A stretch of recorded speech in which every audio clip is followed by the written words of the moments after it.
He'll be guiding out Christophe, I assume, in a short while. Meanwhile, Visma on the left-hand side of the road just start to pick it up. Ineos almost have done their duty. Still got a kilometre to go for the GC men. And look how wide it is, Sean.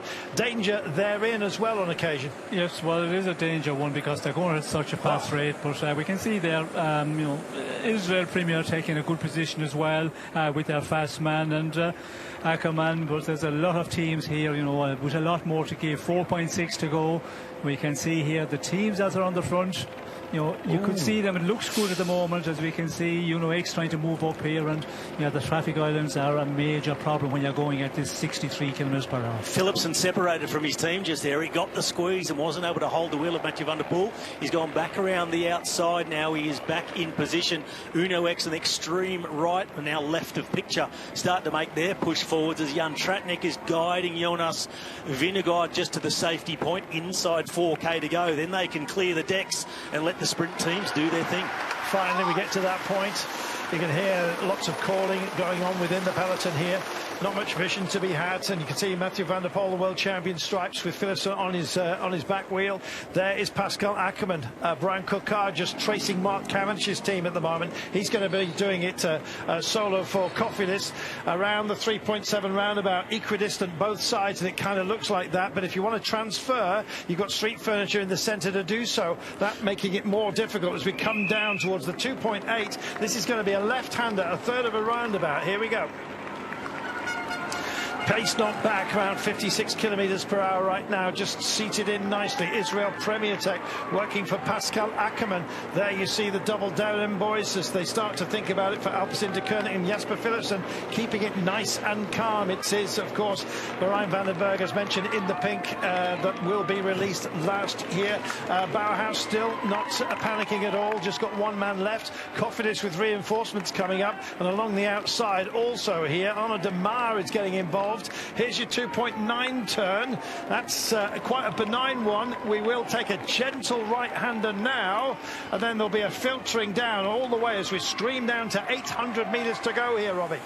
Well, Bahrain Vandenberg, he's being piloted to perfection at the moment by EF Education. Not strictly a sprint lead-out team, but it's about keeping him at the front, saving his energy. Now the push coming. This is Abrahamsen in the polka dots, and there's been a gap. So something's happened further back. A gap split in the field.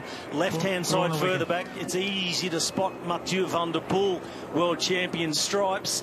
Biniam Gourmet has tacked himself onto the wheel of Jasper Philipsen, so it's not an Intermarché lead out at the moment. He's chosen the wheel of Philipsen. De Lee is tracking him, so you look a little bit further back, the big name sprinters. Bennett on the left-hand side now, swing across, following Ackermann and the men in pink from EF as Lotto charge up the middle, but they don't know yet where De Lee is. We know where he is. He's about wheel 10. He got disengaged, I'm afraid. Even. So did Groenewegen. He looks like it. There he is. He's on the right-hand side of the road. Here comes Groenewegen's boys right now, and the red shoulders are coming up. He looks strong, looks purposeful, but there'll be so many others as well.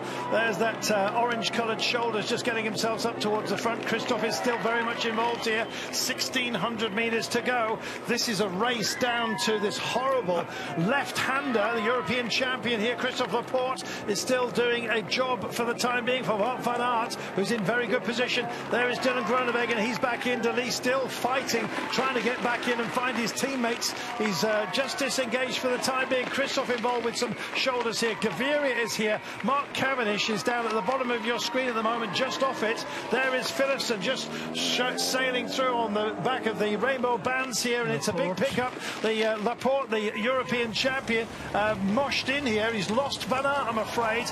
Another big turn right now. Here we go, 45 kilometres per hour, and suddenly we've got ourselves a tailwind to play with, or we will have in a few moments' time.